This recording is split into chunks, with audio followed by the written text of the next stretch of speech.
Ada hadis Nabi. Siapa yang bersedekah 7 orang miskin di hari Jumat dan dia meminta untuk mendoakan, maka 7 orang miskin itu mengalahkan 40 orang alim. Iya. Tapi orang miskin ya, bukan orang kaya. Jumat berkah itu Pak, banyak orang tidak paham.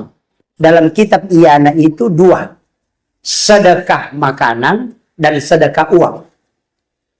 Jadi 2 unsur. Sedekah, bukan 1. Makanya di Jumat berkah itu mestinya kalau ada makanan, kasih amplop isi uang 5.000. Itu namanya bersedekah dengan 2 unsur sedekah.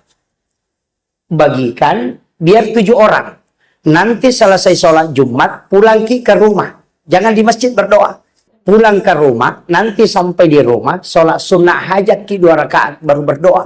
Itu kata Nabi, pasti doanya mustajab.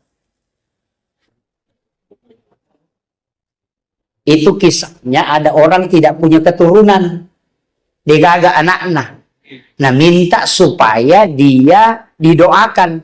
Nabi cuma kasih tahu, sedekahi 7 orang miskin di hari Jumat, minta dia mendoakan kamu, karena itu mengalahkan 40 orang alim.